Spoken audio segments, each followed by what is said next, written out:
Yan, ganon. Ito lang. Ayan. Napakasaya pong, I'm very, very happy na naririto po to be with you all. And para po sa lahat, ako po si Ate Ana. I know na every SND, meron tayong mga bagong kasama na nakakarating. So maybe some of you, marami po sa inyo, hindi nyo kami kilala, pero we're very welcome na, we're very happy at lagi naming masayang magpapakilala po sa inyo. So for today, iba-iba po ang humaharap sa preach sa harap, pero for today ako po si Ate Ana. Anak po ako nila Pastor Modi, nung atin pong head pastor ng church. Yan. So we'll go straight sa atin pong teaching for today. Nandito po tayo sa ating series. Sino dito mga 1 year nang nag-church? Ayan, yay. Ang quiet naman nila. Parang di sila masaya. Sino dito 1 year na nag-church? Ayan. Sino dito mga 3 months pa lang? Parang mas lalong... para lang pang intro, meron tayong series na ginagawa itong the past few weeks. Ang tawag dun sa series is The God We Worship, tungkol sa Diyos. Kung mapansin nyo, if we've been here for the whole year, yung first series natin, or this first long series natin ng taon is Wisdom Applied. Tungkol sa paano ba natin i-apply yung mga truth ng Bible sa ating buhay para ma-maximize natin yung gustong gawin ng Lord at plano ng Diyos sa atin. Kasi marami pong wisdom ang Bible na very practical. At of course, our God loves us. Gusto niya tayong pagpalain. Kaya linalatag niya lahat ng mga prinsipyo ng Bible sa atin. Susundin na lang natin. So yun yung mga first long series, parang 2-3 months yata nating series yun nung nakaraan. Pero we shifted, kasi yung perspective nung unang series natin, ano bang magagawa ko?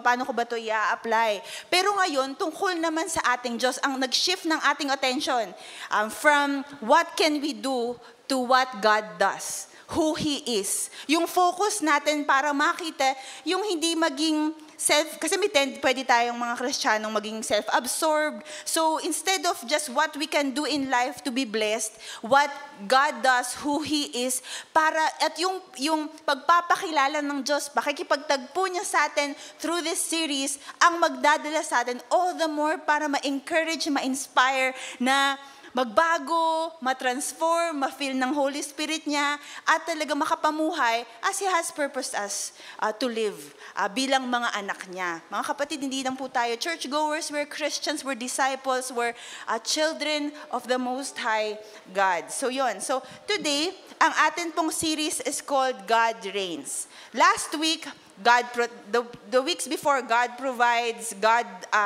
protects. Ngayon naman ang pag-uusapan natin ang paghahari ng Diyos.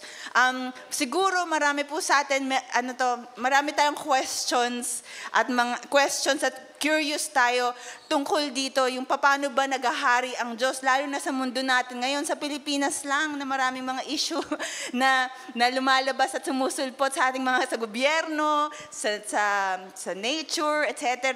Pero pag-usapan natin, maklaro ng Diyos sa atin ngayon, paano ba siyang naghahari sa mundo. So, ano ibig sabihin pag sinabing God reigns or naghahari, nagre-reign ang ating Diyos? Sa Psalms 47:7-8, sabi lang dito, For God is the King of all the earth. Church lang ba? Isang nation lang ba? Yung first world countries lang ba? Hindi. Sabi doon, God is the King of all the earth. Then sabi, sing to Him a psalm of praise. God reigns over the nations. God is seated on His holy throne. Ano sinasabi dito? Yung kabuuan ng mundo, walang natatago. Kahit pa Antarctica na siguro 10 lang yung nakatira, Greenland, tapos sayong Pilipinas na bilyon ng mga China, sobrang daming tao. Kahit pa gano, saan, kahit pa anong sulok ng mundo, He is the King of all the earth. Sabihin, pag sinabing naghahari, pag sinabing reigning, ganyan, pinapatungkol to ng tao, or sabihin na, let's say here, ang Diyos na king, siya ang nag-hold ng powers, nasa kanya ang otoridad, nasa kanya ang leadership at pamamahala. Sabihin, literally, ang isabihin nito, kunwari, na-discuss to ni Pastor kaninang umaga, kasi tayo, naka-democratic government tayo. Ang democratic government, kung napag-aralan niyo po sa mga bata kong mga kapatid dyan, sa, constitution or something, sa school, pag democratic, the power is in the people. Ganon.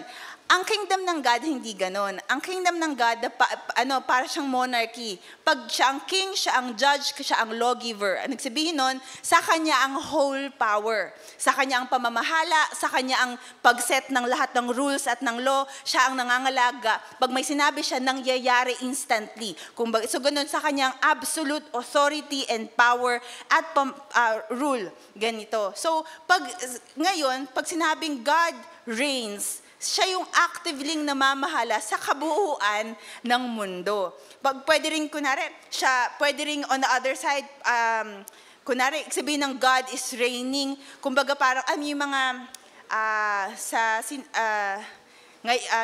siya yung nanalo, siya yung pinakamagaling. Kumbaga, sa atin, sino nga ba yun yung, meron tayong first ever tennis player na nanalo sa tennis. Hindi ko alam pangalan niya. So, nakita ko lang sa Facebook. Alam mo ba, Nix? Alexiana? Siya. Basta yun, parang, so ngayon, for this year ba yun? For this year, she holds the title of nung champion doon. Siya yung nagre-reign. Okay, siguro mas popular sa atin, Miss Universe na lang. Miss Universe. So yun, kung sinong nanalo dun sa first, buong year sa kanya yung title. Siya ang reigna. Siya yung reigning. So, ganun din, pag reigning, siya yung dominant, siya yung prevailing, sa kanya yung mga camera, siya yung may responsibilidad dun sa position, siya yung pinaka-influential. So, ganun din sa ating Diyos. Siya yung reigning king, pero hindi for a certain time lang, kundi from the beginning up to the end of time, siya yung buong nagre-reign. Siguro marami tayong questions dyan. Bakit ganito nangyayari? Bakit ganyan yan nangyayari? Parang hindi naman pala. Parang ang dami namang sakuna, parang ang daming korupsyon. Parang how does that happen? How is God reigning in this time? Buhay ko lang Parang, di ba, minsan pwedeng ang tanong natin, buhay ko nga lang nasan yung Diyos na nagsasabi nagahari? Eto nga yung buhay ko. So, let's try to answer those questions ngayong panahon na to. Okay? Yung he is actively exercising yung kingship niya, hindi lang nung past. Kasi minsan pwedeng ang argument natin, siguro noon sa Bible nagre-reign siya, ngayon hindi na. No. It's from the past to the present to the future, sovereign ang atin pong Panginoon. Meron lang, pag sinabi siyang sovereign, siya yung supreme king. Right now and forever. Siya rin yung, sabihin din nun, pag siya ang reigning na siya ay nagre-reign, sabihin nun, yung authority niya, hindi pwedeng ma-challenge or pwedeng ma-matchan ng kahit sino man. No power, no nation. Kunwari, di ba, ngayon merong mga Hollywood movies, merong mga kung ano-ano mang mga pangyayari na parang bang binabastos ang Diyos, yung mga, pag nagtingin lang kasi sa social media, sa news, ang daming bumabastos, kumbaga para bang china-challenge yung pangalan ng Lord natin or ni Jesus Christ. Pero dahil nga ang authority at power niya unmatched, minsan kasi tayong mga tao, gusto natin, pag ako naring nasasapawan tayo, papatol tayo agad. Ganyan ka, ako din, tatalunin kita, ganon. Sa sobrang taas ng Panginoon, hindi niya na kailangan pang pansinin at patulan ang bawat issue sa buhay at sa bawat henerasyon na nagtatry na mag-challenge sa Kanya. Yun yung iksabihin ng His authority is unmatched. Hindi lang siya gumagalaw, kapatid, kasi naaawa siya sa mga taong ito na nang babasto sa pangalan niya kasi talagang walang laban. Yung ganon. His authority remains unmatched. Minsan, tayo lang yung nasi-shaken. Yung mga anak niya, syempre, naiintindihan ng Diyos na minsan tayo nababasto sa mga ginagawa ng mga tao sa mundo. Pero tayo yung nasi-shaken, tayo yung nagagalit, tayo yung parang napuput off, ganito. Pero ang Diyos natin hindi nai-intimidate although nakakawawa naman sila. Kung sino man, o kung anumang grupo na lumalaban sa Panginoon. And pangatlo, dito tayo stay at ito yung pinaka-explain natin. Dahil siya ay reigning, siya ay God who reigns, all things serve Him. Ano yung sabihin nito? Sa Psalms 119:91, so this is supported prinsipyo sa Bible. Sabi, your laws endure to this day, for all things serve you. Sabihin, kahit ano na nangyayari sa mundo, pinaglilingkuran siya. Paano yung masasama? Paano yung mga hindi magaganda? Paano yung disappointments natin? Paano yung mga failures ko? Everything serves Him. Unang point, dahil sa all things serve Him, everything na nangyayari, tinuturn niya yon for His glory at sa kanyang advantage. Alam niyo yung sa mga, di ba pag sinabing ikaw yung nasa advantage, ano yung sabihin nun? Lamang ka. Di ba ganun yun? Lamang ka sa kanila, ganyan, saya. Ganon. Sa Diyos, ganon. Walang ever sitwasyon na para bang kahit konti, nagipit si Lord. Wala talaga. Everything that is happening in life from the beginning of time, nung nagkasala si Adam at Eve, nagrebelde ang Israel, namatay si Jesus Christ sa cross, na-build ang church, pinersecute ang church, nagmartir lahat ng mga first early Christians, nagkaroon ng dark age ang church, up to now, everything everything serves Him. It is for His glory and for His advantage. Dahil lahat pinaglilingkuran pala siya. Kahit nakakatawa, alam mo magandang makita to, kasi sabihin, kahit pala yung kampo ng kabuuan ni Satanas, kahit pa nung laban sa Diyos, nasuserve yung purpose ng Lord. Hindi sila match. Never.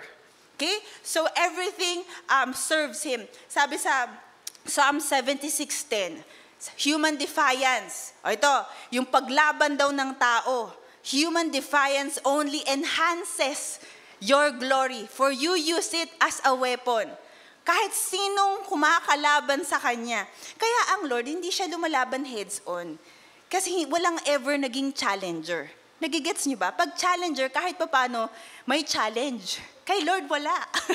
Hindi siya magiging challenger kung wala ever challenge sa Panginoon. Walang effort, walang extreme effort on His part para man lang makompromise yung kanyang pagkakatayo bilang hari. Wala ever. So, kunwari, may mga kumakalaban sa Kanya. Alam niyo, sabihin ng human defiance, paglaban sa Kanya. Instead of merong mapush yung stand niya, na-enhance pa yung glory niya. Meron tayong dalawang example dito. Si Pharaoh, siguro, hopefully we're familiar to the story, si Pharaoh yung matigas yung puso na king ng Egypt, na ayaw bitawan at i-let go ang Israel nung time na sabi ng Lord sa kanila, umalis na kayo dyan, punta na kayo sa promised land. So sa Exodus 9:15-17, sabi dyan, for by now I could have stretched out my hand and struck you and your people with a plague that would have wiped you off the earth. But I have raised you up for this very purpose, that I may show you my power and that my name might be proclaimed to all the earth. Ano yung sinasabi nito? Ito yung time na talagang laban na laban talaga si Pharaoh. Tigas-tigas ng puso niya. Hindi ko bibitawan ng Israel. Ano ko sila? Slaves ko silang lahat. Sa akin sila. Ganyan. Tapos si Moses, 10 beses na pumunta kay Pharaoh na, let my people go. Hayaan nyo na kaming maka-worship. Si Pharaoh naman, hindi pwede, ayoko. Di ba parang kung ako si Moses, parang, Lord, di ba sabi nyo? Di ba sabi nyo ganito, ganyan? Bakit ang hirap? Bakit ayaw niya kami bitawan? Bakit hindi nangyayari? Bakit hindi madali? Pero underneath that is yung Diyos na nagsabing, sige, actually, kayang-kaya kitang pitikin at mawala. Pero hindi ko gagawin yon kasi yung paglaban mo sa akin, for my advantage. Yung, di ba, kung mababasa po natin sa Bible, yun yung one of the greatest moments ng history natin na nagkaroon ng signs and wonders Actually, siguro that one moment na recorded sa history natin sa Bible na nagpadala siya ng sobrang daming frogs, ng dugo, yung parang naging dugo yung river, namatay yung firstborn. Wala ever nangyari sunod-sunod na para bang pinakita ng Diyos na Diyos siya nung time lang na yon. Na-recorded, and we know it's a historical record, mga kapatid. So it happened, it has proof as well. Ganon. Di ba, para siyang nag-i-inline dun sa sabi dun sa verse natin, etong paglaban netong Pharaoh, naging talagang pang-advantage lang ng Diyos para ipakilala niya ang sarili niya kay Pharaoh at up to today. Ilan sa atin dito lumakas ang pananampalataya kasi nakita natin at nabasa natin sa Bible lahat ng ginawa ng Diyos para sa bayan niya dahil sa panahong yon. So up to today, God is using yung defiance na yon. So kung fast forward to now, how many of us na nakaranas na ng maraming defiance, ayaw ka papuntahin sa church, gusto mo magbasa ng Bible, ayaw yung nagagalit sa'yo, parang Lord, akala ko ba tayo maglilingkod na ako sa inyo, tapos ganito pa mga nangyayari. You know, the principle still is the same. Kahit anong paglaban ng tao, walang-wala sa Diyos na pinagbigyan mo ng buhay. It only enhances His glory. The question is, are you believing enough to stay put pag may defiance? Ang gulo-gulo ng bansa namin, Lord. Ba't ba ako Pilipino? You know? Human defiance only enhances His glory. At ang unang-unang dapat makakita nito ay yung mga alagad niya na kasama niya. Isang example. Nung panahon na yung unang-unang miracle na Jesus sa Bible is yung tinurn niya yung water into wine. Wala dun sa wedding. Alam niyo ba ang tanging mga taong nakakita nun at nakaalam nun, hindi sinabi ni Jesus na, first miracle ko to, panoorin nyo, nakikita niya? Walang ganon. wala ever. Ang alam lang ng lahat, masarap ng wine. Pero ang nakaalam lang nun is yung disciples niya at yung mga nag-serve. Sinong dapat pinakaunang very aware that kahit anong mangyari, merong ginagawa ang Diyos on the background? Tayo. Human defiance only enhances the glory of God and is always used as His weapon para ma-bring out yung glory niya. Okay? Isa pa,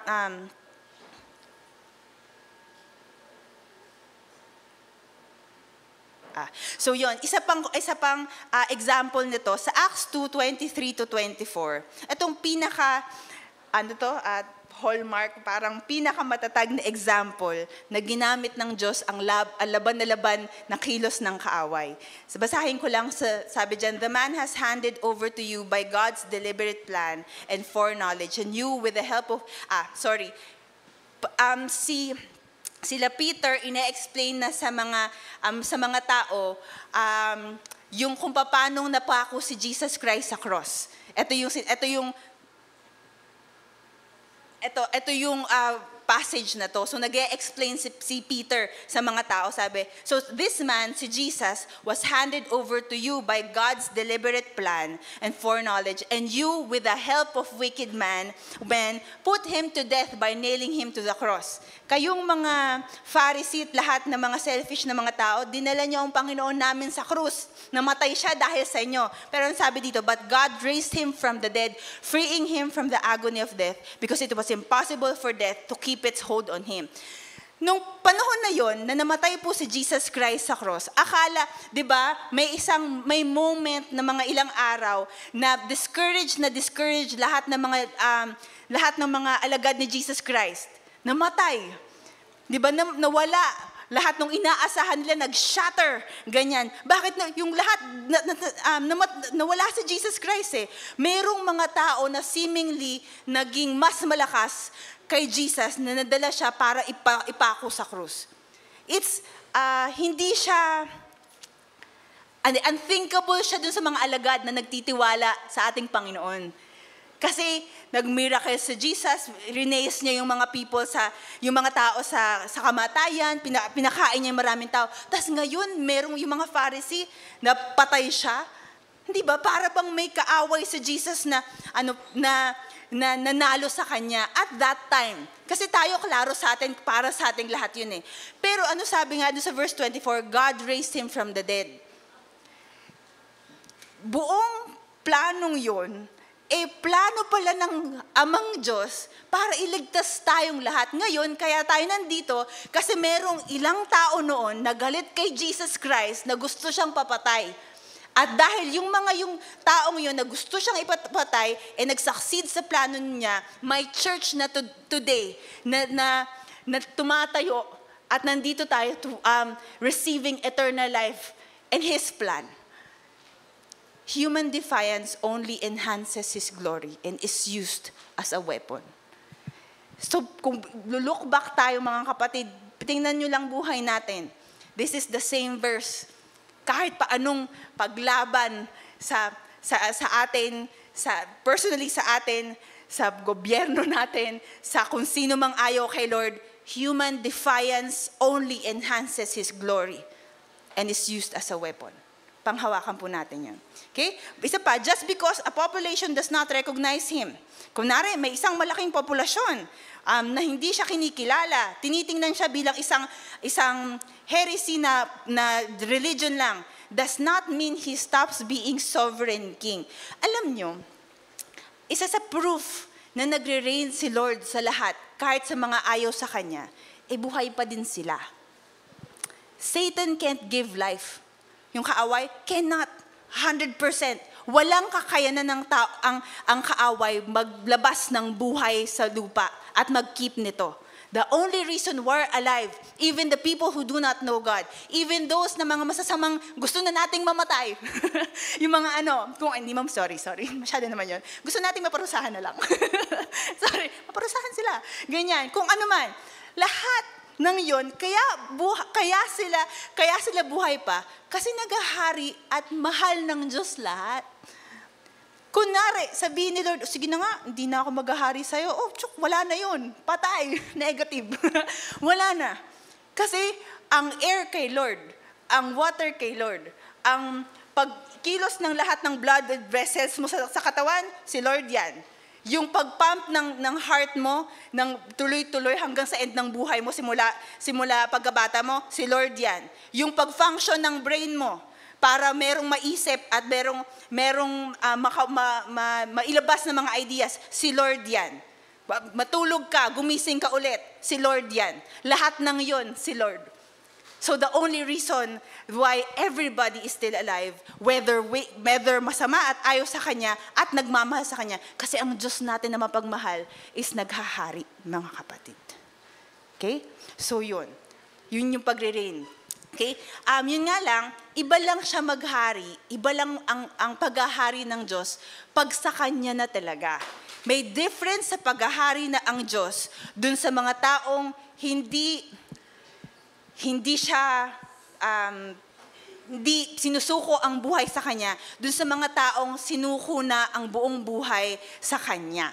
If you live a proper citizen, you benefit from His reign. Siguro, kailangan lang natin itong i-focusan.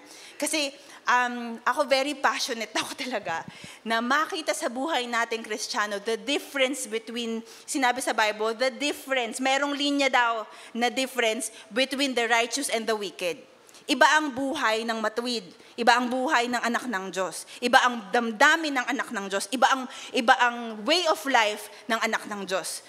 Parehong nagahari ang Diyos, pero iba kasi tayo, benefactors ng lahat ng paghahari niya. Sabi lang binanggit din to ni Pastor kaninang umaga, sabi sa John 3:5-6, I assure you, no one can enter the kingdom of God without being born of water and the Spirit. Humans can reproduce human life, but the Holy Spirit gives birth to the spiritual life. Meron lang talagang prinsipyo ang kingdom kung saan tayo born in o kaya namumuhay na very, very different from yung buhay natin dito. Yung sinabi rin ni Pastor Ro kanina, we live in the world, pero we're not of it anymore. Ganyan, so dahil nga nabubuhay tayo sa mundo, pero siguro 100% siguro tayo lahat dito, Pilipino tayo, under tayo sa Philippine government, pero merong mas mataas doon na which we belong to, na kingdom, kumbaga, and it is the kingdom of God. Kung magpapaka-Pilipino tayo at mamumuhay lang bilang good citizens of this nation, let's say, you benefit from pag-ibig, pag-asa, pag-ibig, ano pa bang mga ano natin, SSS, ano pa bang, PhilHealth, ayan, benefits nyo yan. O, anuhin natin. Yun nga lang, may taxes din tayo. Yung ano man, ganyan, syempre, yung ganun. You benefit from that, from the Philippine government. Pero unless i-shift natin, hindi mawawala yung benefits na yun. Pinoy tayo naka-Philippine citizens kayo, tayo. So, pero, kung matututunan natin na mapamuhay yung kingdom citizenship, we can maximize yung sobrang daming benefits ng kingdom. Pero yun nga lang, kunwari, siguro marami sa atin na wala pang, pwede tayong hindi makabenefit ng SSS, PhilHealth, tsaka, ano pa isa? Pag-ibig. Sorry. Ayun, ganon. Kung hindi ka, di ba, mag-a-apply ka doon, ganyan. So, maraming pwedeng hindi nun. Pero pwedeng mo makuha. Di ba, ganon? Okay. Pero, pwedeng nga hindi mo magawa. Kapag hindi mo pinrasis, hindi mo alam, ganyan. Ganon din sa kingdom. Marami yung benefits. Pero kailangan mo mag-apply, kailangan mo matutunan how to reap the benefits nung mga, at paano ipoproseso para mapangyari sa buhay mo. Yun lang ang sabi dito, born of the water and the Spirit. Sa iba, sa isa pang verse sabi, those who are led by the Spirit of God are sons of the Most High God. Sabihin, yung pamumuhay na matututunan natin para makabenefit ng buong-buo sa kingdom is up for grabs. Pwede na sa'yo. Pero you need to learn the basic to be led by the Spirit of God. Which is, para sa ating lahat, walang gobyernong parang hierarchy na kailangan mong applyan lahat. Andiyan ang Spirit, the Holy Spirit is already with ang buhay ng bawat isa sa atin. Okay? So yun lang. Yung He turns everything for His glory and is for advantage, and tayo kanyang kingdom citizens. Ma'am, isa pa, paano, ang question din, paano kung nag-fail ako o kaya yung mga kahinaan ko, pagka ganun ba, hindi na siya nakakapaghari sa buhay ko, lalo na on my part, citizen na tayo. May mga times nanghihina tayo, nagkukulang tayo. Ganun pa din, everything serves His purpose. Sabi, our failure and weaknesses, sino dito may kahinaan? Sino dito nag-fail na? Sino dito kahit isa lang na devotion hindi nagawa? Ay, nagde-devotion silang lahat. Kunwari, kahit anong failure or weakness, ganyan. Lahat daw yan, parang, do not compromise His purpose. Minsan kasi akala natin tayo may hawak sa Diyos, hindi totoo yun. Ang Lord ang may hawak sa atin. Medyo i-clarify ko lang to, baka maging lenient tayo sa buhay pag masyadong, yung masyadong sobra na dito. Sabi lang sa Romans 8:28, which is, I know you guys know, we know that in all things God works for the good of those who love Him and are called according to His purpose. Kahit anong failure at kahinaan natin in the past, kahit anong lumapit at ilapit lang natin sa Kanya, can turn for His glory. Hindi nito sinasabi na okay lang na maging failure o kaya mag-fail ng maraming beses sa buhay. May argument si Paul sa church, doon sa Bible. Kasi nga minsan sabi, hindi, magagawa naman yung plano ng Diyos. Minsan nga, mas magagawa pa pag nag-fail ako kasi malakas siya. May mali po yun. May mali lang doon. Sabi sa Romans 6:1-5, wala dyan. Yan. So sabi sa Romans 6:1-5, sabi, what shall we say? Shall we go on sinning so that grace may increase? By no means. We are those who have died to sin. How can we live in it any longer? Sabihin lang, medyo sinasabi lang sa verse nito. yung grace, nag-i-increase talaga yan sa lahat ng weakness mo. Hindi si Lord, ay, sobrang hina na, ayoko na. Hindi ganun si Lord. Parang, di ba, yan yung sinasabi ng, sa verse 1, tingnan natin. Verse 1, yan. Parang, hindi sinasabi na, sige, magkasala ka. Pero sinasabi rin sa talata na sa kahit anong kasalanan, tatapatan ng mas malaking grace.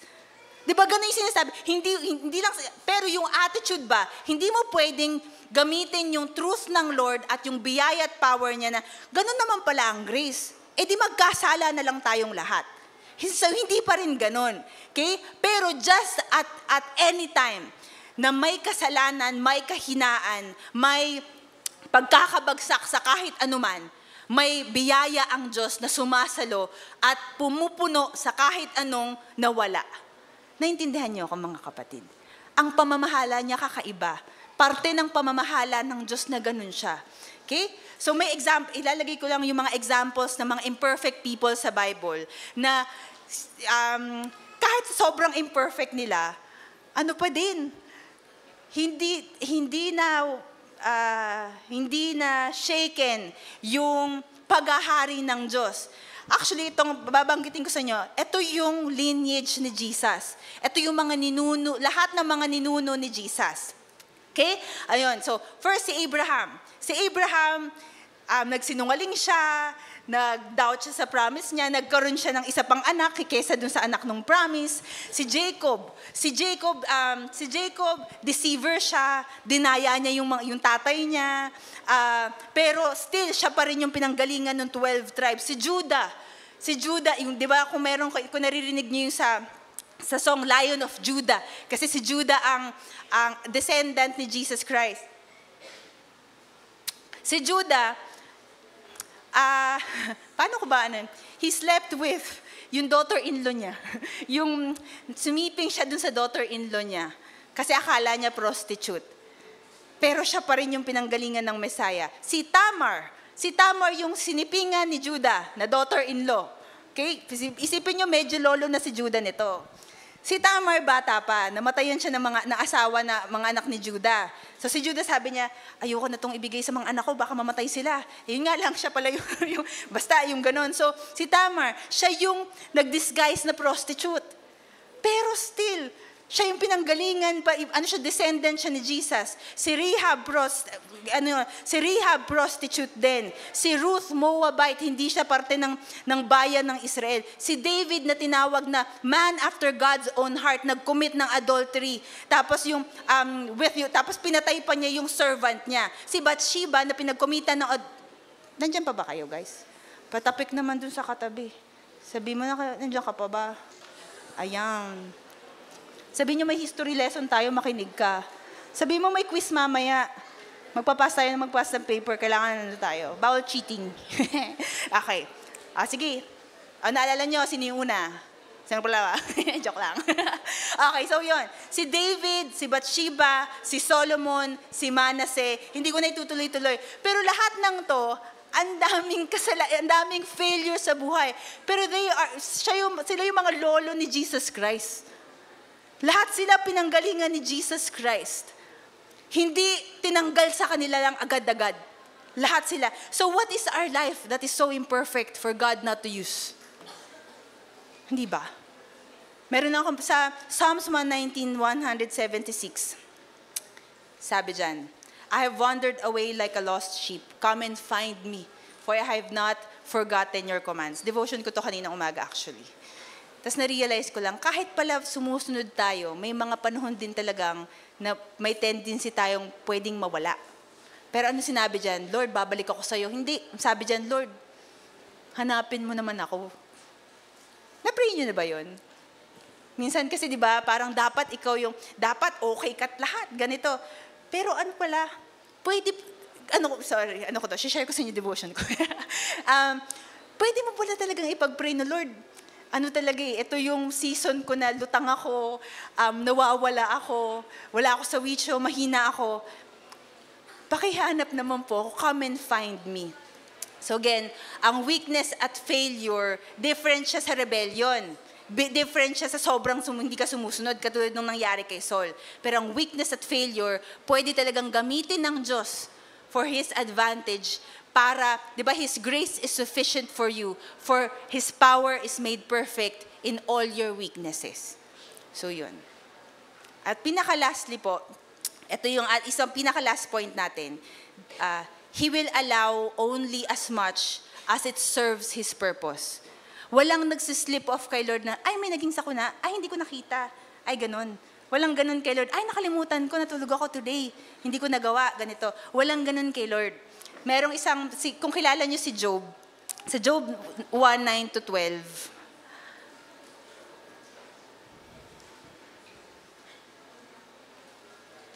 merong discussion si Satan tsaka si Lord dyan. Sabi ni Lord, kasi natutuwa ang God kay Job, naiinis si Satan sa kanya. Tapos sabi ni Satan kay Lord, Lord, does Job fear God for nothing? Sa verse 10, you have always put a wall of protection around him and his home and his property. You have made him prosper in everything he does. Tingnan niyo kung gaano siya kayaman. Diba, sabi pa, but reach up. So parang si Job naiinis kasi parang napaghaharian si Job ng Lord, na pagpapala siya ng sobra-sobra. Ganun kasi talaga maghari ang Lord. So si Satan, nag-aano siya, siguro kaya ganyan yan kasi pinagpapala mo lang, parang ganun. Sa verse 11 sabi, but reach out and take away everything he has, and he will surely curse you. Tapos sa verse 12 sabi, ito nang tugon ni Lord, sige, papayagan kitang medyo i-touch siya. So, papayagan kitang medyo i-touch siya. Do whatever you want. Kahit yung mga possessions niya, sige, pwede mong kunin, ganyan. Pero don't harm him physically. Pag kahit anong nangyayari sa buhay natin, sabihin, hindi ka ever pinapabayaan ng Diyos. Everything is allowed. Paano yung sobra? Paano yung parang overwhelmed? Paano yung parang hindi ko na kaya? Sabihin yan, kaya mo yan. Wala ever na darating sa buhay mo na hindi mo kaya, lumapit at tumawag ka lang sa Diyos. Kasi walang ever linagay ang Diyos sa buhay natin that slipped off His mind. Kahit anong pagsubok. Kaya nga lang sa atin, it is a challenge and a test. Maniniwala ba ako sa Kanya o hindi? Yun na lang yun. It is a mental battle, kung baga. Okay? Sa mga disciples nun, tayo kasi medyo okay yung buhay natin. Sa disciples noon, yung unang-unang first generation Christians, sila yung mga talagang hinahabol para patayin. Sa Romans 4:7-9, ito yung tindig nila. Kasi talagang hinahabol sila, pinapatay sila, pinaparusahan sila. Pero dahil alam nilang sobrang nagahari ang Diyos sa kanila, ito yung stand ng kanilang faith. Sabi doon, but we have these treasures in jars of clay. Sa verse 8 na lang, we are hard-pressed on every side but not crushed, perplexed but not in despair, persecuted but not abandoned, struck down but not destroyed. Sabihin niyan, ang sinasabi lang niyan, God is allowing difficulties pero only to serve His purpose. Kaya sinabi again, hard-pressed, nahihirapan on every side, pero hindi sobra-sobra enough para maging crushed. Perplexed, na-overwhelmed, pero hindi sobra-sobra enough para maging ma-hopeless. Persecuted, pero hindi enough para i-abandon na sila ng Diyos. Struck down, napaparusahan, pero hindi enough para maging destroyed. Kasi ang Lord allows only as much as will serve His purpose. Minsan ng mga kapatid, I know, pagka nasa midst tayo ng mga trials, pwede talagang ipasok ng kaaway sa isip mo na, Lord, nandiyan ka pa ba? Mahal mo pa ba ako? Nakikita mo pa ba ang lahat? Minsan kasi may ganun eh. Pero hindi boses ng Diyos yung yun. Minsan mahirap lang sa pakiramdam. Pero ang Lord nararayan, hindi actively kasama natin. Of course, only if we allow Him. Si Joseph, ano na tayo? Pa-end na rin tayo mga guys. Tapos, aanihin ko lang. Si Joseph, kung alam niyo yung buhay ni Joseph, siya yung naging governor ng Egypt. Pero before nun, binenta siya ng mga kapatid niya, tapos inakusahan siyang rinape yung asawa ng master niya, kinalimutan siya sa loob ng prison for a very long time. Ang dami niyang tragedy sa buhay. So nag-start lahat ng yon kasi binenta siya, kasi nagsiselos yung mga kapatid niya sa kanya, kaya siya binenta. Pero at the end of their life, kasi umokay naman yung buhay nila, tapos na-save ni Joseph ang kabuuan even ng mga kapatid niya, ng mga pamilya niya, kasi dahil sa lahat ng pangyayaring yon. It started with his dream, and his dream made yung mga lalong-lalo na yung mga kapatid niya jealous. Pero nung dulo-dulo na, syempre takot yung mga kapatid niya sa kanya. Pero ano sabi niya, ano yung tindig ng pananampalataya niya? Sa Genesis 50:20, sabi niya doon, kayo mga kapatid ko, you intended to harm me. Alam niya na hindi to yung parang hindi lang nagkasundo o kaya imaginary offense na hindi ka naman talaga nasaktan lang. Ito talaga, gusto siyang saktan. So sabi niya doon, you intended to harm me.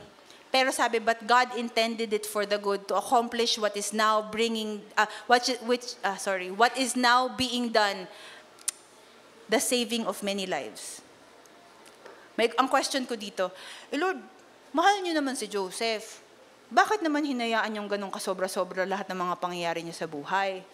Parang, hindi ba mahal nyo? Hindi ba weird yon? Yung pagmahal nyo, hindi nyo pa babayaan. pag naghahari kayo, walang mangyayaring masama. Di ba? Bakit po? Kasalanan ko po ba? Kung ano man. Sometimes it's just a change of mind. Pag tinanong ko siguro si Joseph ngayon, Joseph, rinegret mo ba yung lahat ng yun? Sinumbatan mo ba Diyos? I'm sure he never did. I'm very sure he never did. God made sure na yung pipiliin niyang tao, may pusong walang reservations, na mahuhubog niya yung commitment sa kanya at partnership sa kanya. Nalungkot ba si Joseph? Napakatagal niyang malungkot, mga kapatid. Meron siyang isang verse sa Bible na talaga nandun siya sa land of his sorrow. Napakatagal niyang malungkot. Napakatagal niyang grieving ang loob. Buong young people years niya, broken siya dahil dito. Pero he never regretted it. Kaya si Joseph ang pinili ng Diyos. Alam niyo bakit? Close sila. Weird, no? Bakit ganun? Close pala sila eh. Bakit ang dami nangyaring masama sa buhay niya? Kaya nga, si Joseph kasi close sila. Naghahanap ang Lord ng mga taong may commitment. Yung kaya niyang i-build yung unwavering trust. Yung kahit anong mangyari, Lord, sige, kung anong gusto niyo, yun ang gagawin ko. Pero, alam naman natin, di ba, for a certain period of time ng buhay ni Joseph, sobrang hirap. Pero biglang at a split of a moment, second in command na siya ng Egypt, pinakamayaman na siya sa lahat. Tapos yung pain nawala na. Distant memory na lang. So, may plano talaga ang Diyos. Bakit nangyari yun? Kasi close sila. Parang minsan siguro kasi nasa-stuck tayo sa moment. Kaya akala natin parang, Lord, kala ko ba close tayo? O kaya, Lord, kasalanan ko po ba? Mga ganyan. Pero yun, ano lang talaga siya? Change of mind. Nag-start si Joseph with a dream. Kasi si Lord ang Lord niya. In-equip siya ng dream, in-empower siya ng Lord through that suffering. Yung biyaya ng Diyos, dinala siya para to say no to everything na temptation. Along the way, pinrotect siya ng Lord, hindi siya pinatay kahit nasa kulungan siya, tapos sa dulo, naligtas ang lahat dahil sa Kanya. Ano magiging advantage pagka naghari ang Diyos sa buhay natin? Naghahari siya sa buong mundo.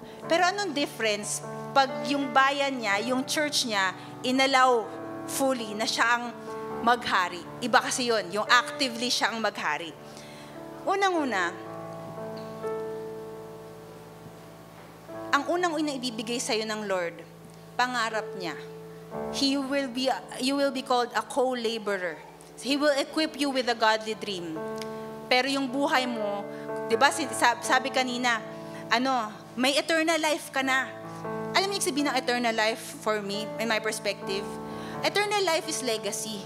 Sabihin nun, pag mabubuhay ka sa lupa na may purpose at may tinatanim na panghanggang pagkatapos mamatay, pag namatay ka, may iniiwang ka pa para sa next generations na nagbe-benefit sa binuhay mo kasi nag-yes ka at pinamahalaan ka ni Lord.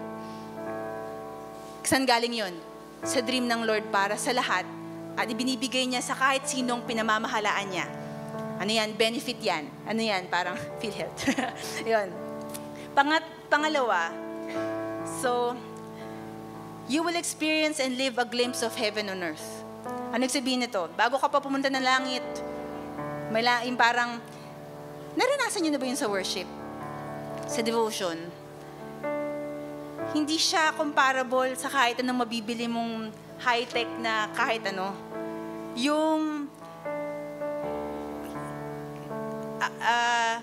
buhay natin sa lupa, mga kapatid, practice yan ng ipamumuhay natin sa langit.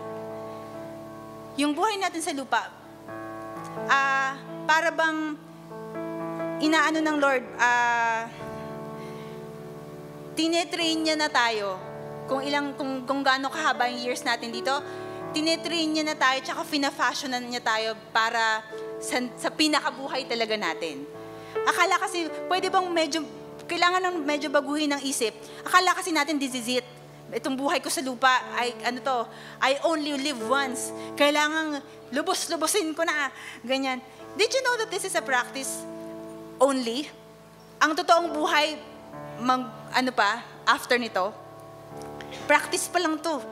At sa practice life, OJT ng buhay kay Lord, pakita niya na sa'yo glimpse of heaven. Only if you let Him reign in your life. Sabi sa Psalms 23:6, surely your goodness and love will follow me all the days of my life, and I will dwell in the house of the Lord forever. Si David, sa lupa pa lang, gustong-gusto niya yung dwelling place si Lord. So sa lupa pa lang, hinahabol na siya ng goodness and love. Kahit anong gawin niya, ang ganda-ganda, ang galing-galing. Mga tao, hinahabol siya lahat. Lahat ng mga desisyon niya, nagbe-bear fruit lahat. Kasi goodness and love is following him. Pero anong pinaka-marka at pinaka-gusto niya sa buhay? I dwell in the house of my God. Kasi nakita niya yung glimpse. Alam niya yung glimpse nung heaven on earth. Nakita lang niya sa presence lang ni Lord. So yun. Pag naranasan na natin yun yung sinasabi ng Lord na taste and see that the Lord is good. Tas wala nang kapantay ang kahit anong experience, kahit anong puntahan yung bansa, kahit anong puntahan yung pinakamagandang lugar, kahit anong experience, hindi ko sinasabing hindi maganda, pero hindi papantay sa glimpse of heaven on earth. Pangatlo, when God reigns in your life, gagawin kang weapon ni Lord as part of His church. Bubuksan niya yung bibig mo at yung diwa mo, yung isip mo, para makashare dun sa gawaing gusto niyang gawin sa mundo. Alam nyo, ang church ngayon, nasa mga local churches. Pero did you know that that is not God's entire plan? His plan is to rule over all the earth. Nagsa-start lang dito. Ano lang tayo, mga starters, ganyan. Pero nagsa-start lang dito.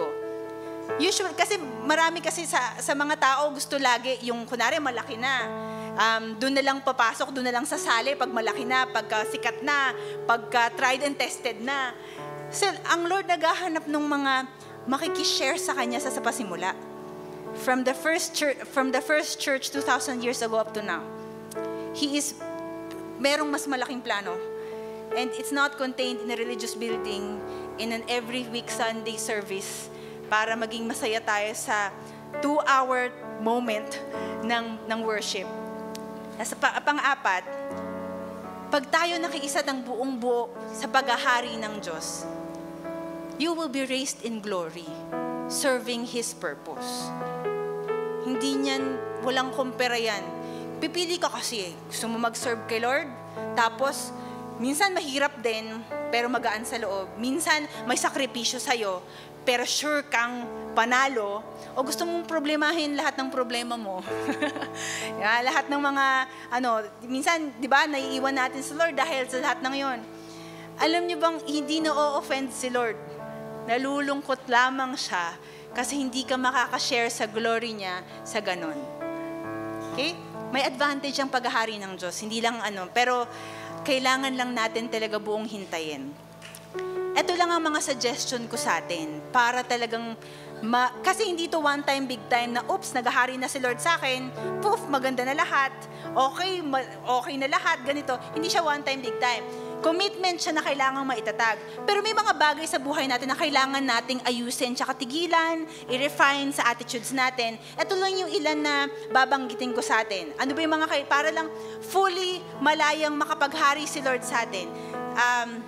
Ayan, maliit lang, no? Basa nyo ba? Sasabihin ko na lang kasi pinako na eh. Ayan.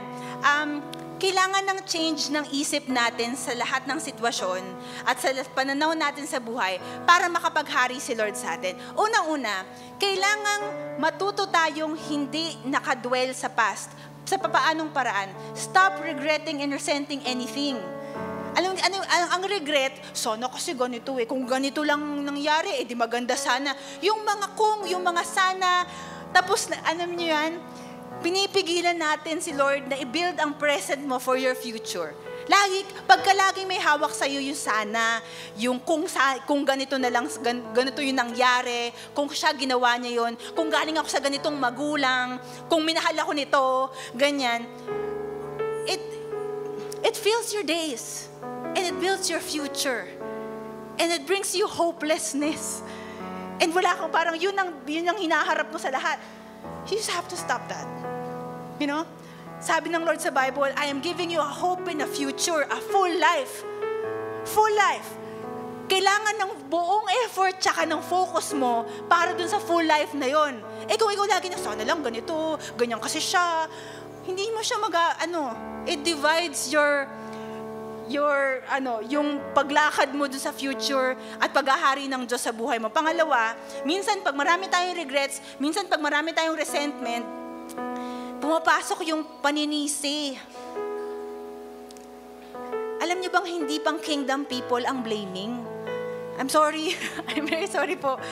Pero stop blaming yourself, the people, the situations around you, yung ginagawang kalsada sa Imus na kaya traffic lagi ngayon. Hirap talaga. Sorry po. yung doon, tapos yung hindi magandang mga, yung nawasa na every year, lagi na lang, nawasa ba yun? Yung, ewan ko, na lagi na lang ganito, yung pagdiskusyon ng mga korupsyon sa mga ganyan. Ay, nako, talaga, yung asawa, yung mga kapatid ko, ganito, yung mga magulang ko, ganyan, kaya ganito ako. Pagka lagi ka nang be-blame, lagi kang victim. Pag lagi kang biktima, hindi naghahari ang Diyos sa'yo. Bakit? Kasi pag lagi kang biktima ng lahat ng pangyayari, only victors are being reigned by God. Pag naghahari ang Diyos, naghahari ka rin. Kasi magkasama kayo start yan sa mindset.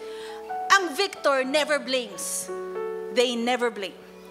So instead of ang blaming, nagfo-focus yan. Kunwari, kasi naman, minsan ganito naman, kasi medyo para humble. Ang binablame mo, sarili mo. Parang ang tama, parang ang banal tingnan, di ba? Bine-blame mo sarili mo, ako kasi, kaya hindi na ako naka-move on, kasi mahina ako. Ang blame, iba yan sa repentance. Ang blame, naka-focus sa kasalanan at guilt mo. Ino-over-amplify niyan lagi yung mali. Hindi ka maka-move on. Hindi ka nagbabago. Pero mukhang maganda. Mukhang humble. Ang blame is beating yourself up. Tingin mo kung mahal ka ng Diyos, gusto niyang pinarurusahan yung sarili mo? I don't think so. Hindi nakululugod si Lord na pinarurusahan mo yung sarili mo. So stop. You have to stop that. You have to stop blaming. Sabihin natin, you don't blame others, pero don't blame yourself. What you have to do, ano yung tama at matuwid gawin? Take responsibility. Repent. It's different. Ito, pang ano to? Pang mga more than conquerors. Ang pagte-take responsibility is owning up to your actions. Anong sabihin nun? Kunwari masama mang nangyayari. Kunwari wala tayong magulang. Kunwari, hindi magaling yung teachers natin sa school. E di mag-aral kang mas mabuti. Hindi sila magaling, kaya ko to, sasamahan ako ni Lord. Hindi ako mahal ng magulang ko. May tatay akong ama sa langit. He will be my father. You take responsibility. Hindi man nila ako mahal. May nagmamahal sa akin, magpupuno sa akin, and it will be enough for me. You know? That's taking responsibility. Hindi mo ever, kunwari, hindi ako mahal ng magulang ko, pero mamahalin ko pa rin sila. Kasi mahal sila ni Lord. One day, pupunta sila sa church kasama ko, tapos mababago lahat. Pero I start off, not as an orphan, but a daughter and a son of God. That's taking responsibility, mga kapatid. That's letting God rule in your life. Naiintindihan nyo? So stop blaming. Sige po, palakpakan po natin sila. When we learn to take responsibility, when we learn repentance, that not beating yourself up, but just, you learn to move forward with God's plan sa buhay ng bawat isa sa inyo. Ang laging sinasabi ng taong nagtitake responsibility, victor ka, more than a conqueror ka kasi naghahari ang Diyos. Ano ba ang magagawa ko to move forward knowing that I am a son and daughter of the Most High God? Walang, kahit pa anong gawin ng iba sa akin, has no power over me. Sige, nasaktan nga ako, nahirapan ako, napilay ako. Pero I have a healer, I have a creator, I have a savior that loves me. What can I do now to move forward? That is taking response. That is God reigning in your life, mga kapatid. So do that. Okay, pangatlo, yun lang, forgive everyone.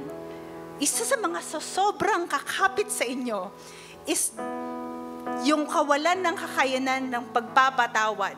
Actually, blaming comes from that as well. Yun ang magdadala sa'yo to always live in the past. Lagi kang ikot-ikot sa trauma mo, lagi kang ikot-ikot sa mga nangyari, lagi kang may iniiwasan, lagi kang may trigger ng pangyayari, hindi naman yung nakasakit sa'yo, hindi mo na friend, hindi mo ever magawang magkaroon ng bagong friends. Kasi laging may certain period na nagagalit ka. Kasi merong certain na ginawa sa'yo na ikinagagalit mo. Kasi hindi mo ma-release. Learn to forgive. The only way to be healed is to forgive first. Kasi minsan, hingi tayo sa Lord ng healing. Pero ayaw naman natin bitawan. Ayaw natin bitawan yung nangyari. Ayaw natin bitawan yung ako sa nasa isip natin sa ibang tao. That needs to go. Merong isang book sabi doon, love like you've never been hurt. It is possible to love like you've never been hurt. Sa klase ng pagpapagaling at healing, na quality healing ng ating Panginoong Diyos. Do not underestimate the healing power of God. But forgive first. Okay? So, papatawad tayo. Minsan, for wisdom, wag na natin harapin kung sino yung mga nakasakit sa atin kasi baka hindi healthy. Pero, alam mong nakapagpatawad at malaya ka na. Pag nakita mo yon, hindi kailangang friends ulit, pero pag nakita mo yon, hindi mo inaatake sa isip mo. Hindi siya kaaway. may nangyari lang talaga. Okay? Kaya mo pa siya i-defend. Nang ganon. Parang, kasi ganon talaga, ganyan siya. Okay, ganon. So yon, pang-apat na mga humahawak sa atin. Pwede bang stop complaining and all discontentment. Kung mapapansin nyo, before mag-reign pala ang Lord, kailangan mo nang meron tayong i-deal na baggages ourselves. Ang complaining nanggagaling sa unbelief. Hindi ka nagtitiwala na naghahari ang Diyos, kaya negative na negative yung loob mo sa mga sitwasyon. Kasi ganito, kasi ganyan. Ano man. The more that we complain, the more we tell God that, Lord, hindi sapat yung ginagawa nyo. Ba't ganito? Hindi ko po sinasabi na, Lord, ang dami nangyayari, thank you po ganito We can use our positions as sons and daughters to pray and to move situations. We wait for that. Pero not in a position of discontentment and murmuring sa loob mo na, kasi ganito, galit ako. Nangyayari, mga ano man. You know, complaining, parang sinasabi mo sa Lord, Lord, di ako nagtitiwala na sovereign ka. Saan ba tayo nagko-complain? Sa mga hindi magaganda, nag-complain ba kayo kasi binigyan kayo ng iPhone? Ano ba, iPhone na naman? Bukas iPhone na naman. Ay, naku, everyday, binibigyan ako ng iPhone, nakakainis. May ganun ba? Di ba wala? I mean, yung nagko-complain tayo kasi may mga nangyayaring mali. May mga nangyayaring hindi tayo natutuwa. May mga problema nag-a-arise. May mga expectations tayo hindi natutupad. Kaya ganito, ganyan. Kasi, kaya hindi siya nag-church kasi ganito. Isn't God sovereign? Parang, Lord, sovereign ka. So Lord, thank you nangyari to, pero may plano ka. Okay? Kaya sinabi, instead of doing, hindi ko sinasabing wag kang mag-complain, so shut up ka na lang, hindi lang ganon. Kundi, the attitude must go, you replace it with gratitude and fearing God. Before magsalita ng, eto na naman, sabi mo, Lord, thank you po. Salamat po kasi magaling po kayo. Yun. Pag may di ba, you learn, alam niyo ako, natutunan ko yan. Pag aware ako na nandyan si Lord. Pag aware ako na nandyan si Lord, kahit may mga hindi nangyayaring maganda, quiet na lang ako. Yung prayer, tsaka quiet muna ako. Ganito. Kasi parang nahiya ako kay Lord. Kunwari, katabi niyo yung teacher niyo. Hindi ka gusto sa klase. Ganyan. Magsasabi ka ba sa teacher mo, di ba magchichismisan ba kayo ng mga classmate mo? Di ba hindi? Pipigilan mo lahat, tapos ngingiti ka kahit inis na inis ka na, di ba? Kasi nandun yung authority. Ang Lord laging nandyan. Sometimes we're just not aware. Okay? So stop complaining. Tapos itong tatlo, ito ang i-adapt nating attitude, ipapractice natin. Maghahari ang Diyos sa atin pag natutunan natin ang lifestyle of worship, gratitude, and trust. Ang laging yung parang hinga mo at sinasabi mo sa Diyos, Lord, let your kingdom come and your will be done. God cannot reign in a place where there's no trust. Kaya ako binanggit sa inyo na huwag tayo magko-complain, huwag tayo magbe-blame, mag-forgive tayo, sumunod tayo, gawin natin to. Kasi when we cultivate an atmosphere of trust, kunwari atmosphere of trust sa heart mo, sabihin minsan hindi ka natutuwa, pero sumusunod talaga ikaw, kaya ka, Lord, thank you, kaya mag-on ka na lang ng worship music, kasi mag-praise ka kay Lord, ganyan. Kasi that's where the presence, the reign of God nagre-rest. Pagka yung attitude ng heart mo okay na. Umaalis siya pagka may hindi maganda. Hindi omnipresent ang Lord, pero yung tangible, active presence niya, hindi yun humahalo sa lugar na walang tiwala sa Kanya. Okay? So yun. Pang-anim, pagka nandun yung trust, bantayan natin yung lumalabas sa bibig natin. Start declaring His word. Tapos, ito ang mga 2025 learnings ko eh. Build an unconditional commitment. Anong sabihin ng unconditional? Siguro ang famous sa atin, unconditional love. Ang sinasabi ko dito, unconditional commitment. Napaka-importante sa Diyos nung lalabas sa bibig mo na founded by yung sinasabi niya sa'yo. In the form of declarations. It can move what is happening. Example, di ba si Joshua, nung time na nakikipaglaban sila, may isang panahon nakikipaglaban sila, tapos biglang, kulang ang oras, so sabi niya, o araw, tumigil ka. Wag ka munang, I forgot the verse, pero ganun basically, wag kang gagalaw, nagkikipaglaban kami. One day na tumigil yung araw, para kay Joshua. Tapos meron sinabi sa verse, never has been a time where God listened to man and stopped it Parang that is the only time. And makikita, kunwari, kung gusto niyo makita sa science, meron isang one day na parang hindi makuha. Kasi parang bakit hindi connect ganyan? Kasi pinastop ni Joshua. Kung nagagawang mag-listen ng Lord sa ganung sa finite na taong yon, then God listens to us. It's just that. Sometimes we're so reckless with whatever we're saying. Minsan magko-curse tayo, magbe-bless tayo sa Lord. Ano ba talaga? Lord, i-bless mo ba o hindi? Yung ganun. Lord, ako na po para sa inyo. Ay, hindi po pala. Wala po pala akong kwenta. You know, we need to learn to say, yung parang to declare and to speak of faith.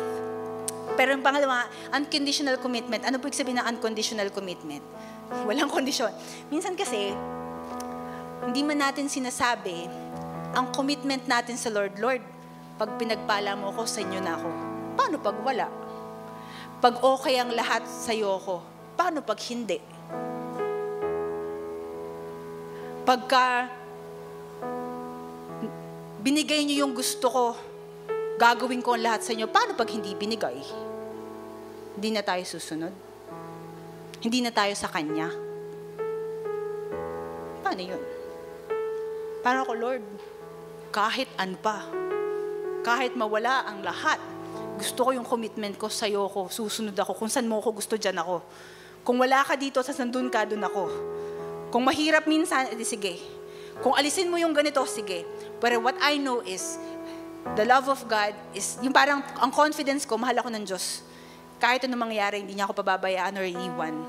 Basta ang commitment ko sa inyo without conditions. I don't want a love with condition. That's why my commitment is unconditional. Nagigets niyo ba ako? Kayo ba gusto niyo yung pag-ibig sa inyo ng Diyos conditional?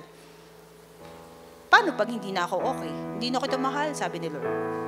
Di ba hindi? Doesn't He deserve an unconditional commitment from us as well? And lastly, alam nyo, pag unconditional, ang kailangang ma-practice natin mga kapatid, sa inyo mga kabataan, gusto ko lang din sa inyo, life of prayer. Paano ba na-activate ang kilos ng Diyos? Pag tayo nagpe-pray, ilista nyo na lahat. Naririnig hindi tayo nagpe-pray sa hangin. Hindi tayo nagpe-pray sa tupa.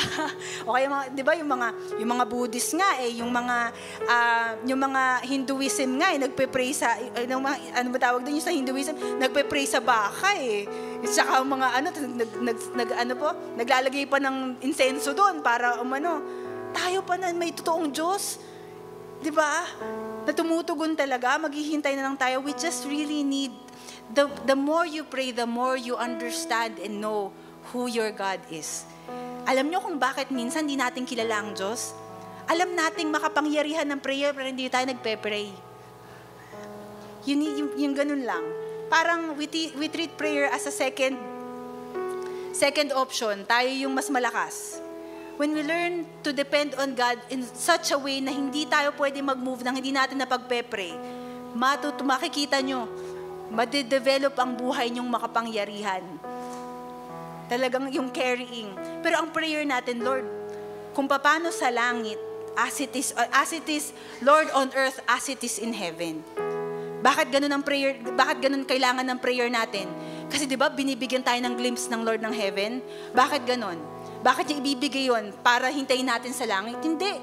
Para ngayon pa lang, dalhin natin ang langit sa lupa sa pamamagitan ng buhay at pananampalataya natin. Pero yun, we need to pray.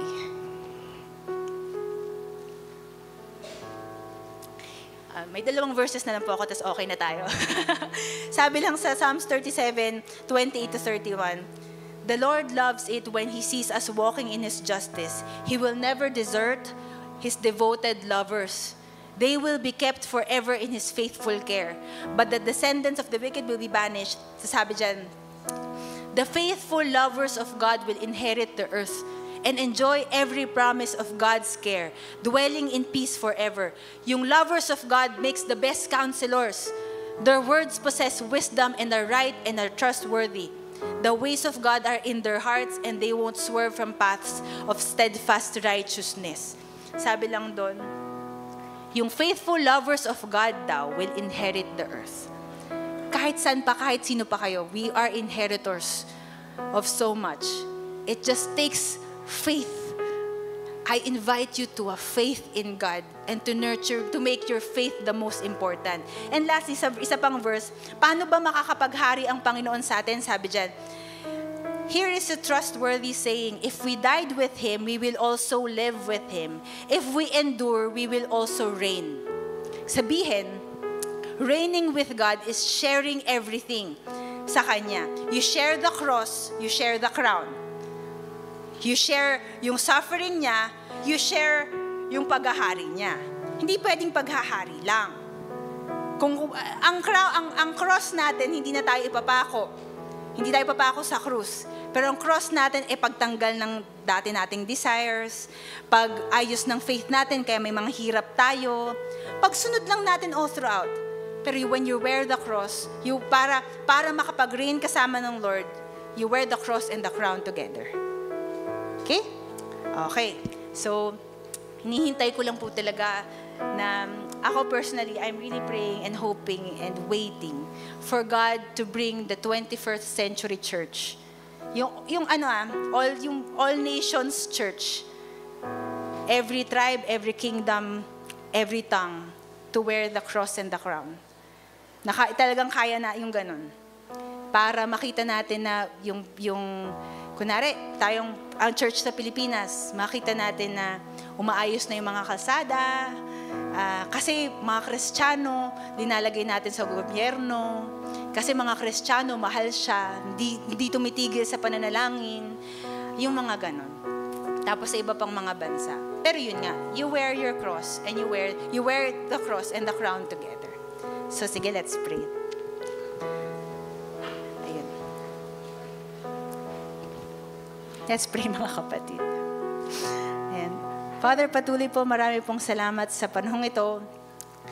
Lord, I pray that you, of course, it's a 1 hour siguro na message sa inyo, pero let it stick sa hearts po namin para in the days to come, we put to practice, Lord, doon mag-start yung paghahari nyo sa buhay namin. Hindi po nag-start yung paghahari nyo ngayon, mag-start po pagkatapos nito.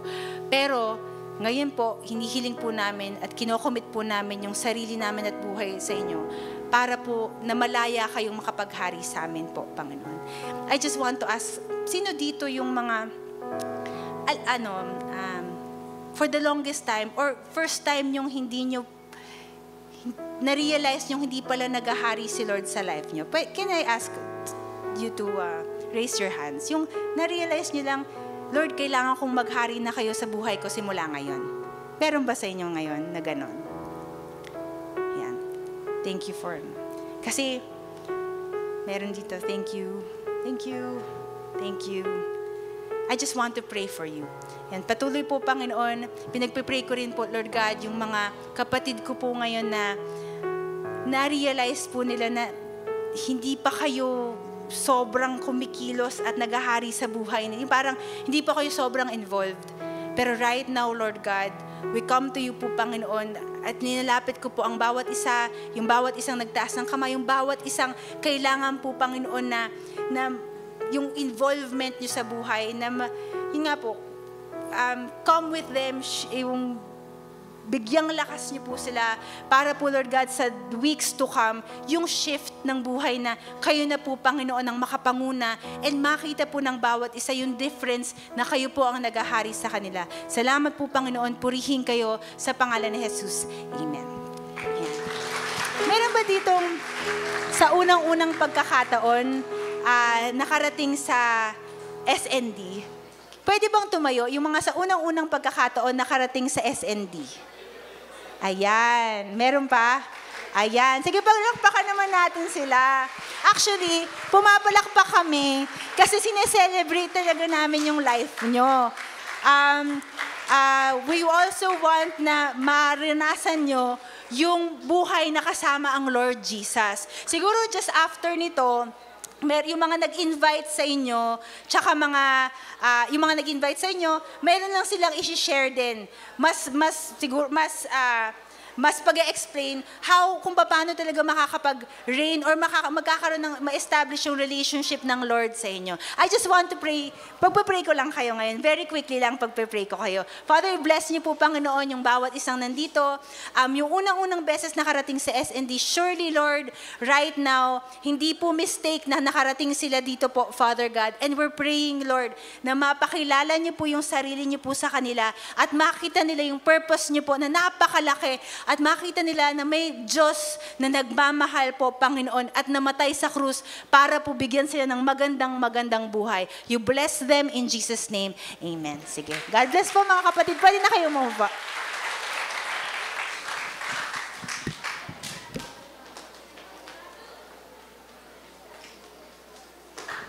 Ayun, praise God sa salita ng Diyos this afternoon. And sa oras pong ito, dumako naman po tayo sa ating pagbibigay sa ating Panginoong Hesukristo. Tinatawag ko po ang offering ushers.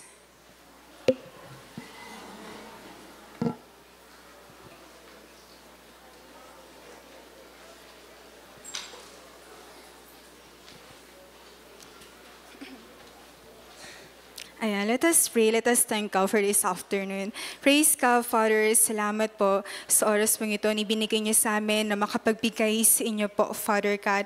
And Lord, lahat ng salapi na meron kami, lahat ng blessings na meron kami, Father God, ay galing po sa inyo, Panginoon. Ngayon po, aming binabalik, Father God, ang mga blessings na ito sa inyo, Father God, for your kingdom, Panginoon, at sa ikaka-advance ng kingdom niyo po, Lord God. Lord, patuloy niyo rin pagpalain, Father God, yung bawat kabuhayan ng bawat isa in the name of Jesus Christ, Lord God, na sa aming pagbibigay, Father God, nandun yung kagalakan sa puso namin, Panginoon. And this time, Father God, may you bless even yung food na aming pagsasaluhan, Father God. May you bless even the people na nag-prepare pong ito in the name of Jesus Christ. Thank you for sustaining us. Thank you for all the blessings, Father, sa pangalan ni Jesus. Amen.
And this time, let us all recognize yung mga nag-invite ng mga first-timer here ng Sons and Daughters. And at i-flash na lang po sa screen yung mga names nyo. Ayan, pwede po ba natin silang palokpahan for inviting yung mga first-timer here in Sons and Daughters Worship? Ayan, praise God sa mga buhay nyo. Ayan, and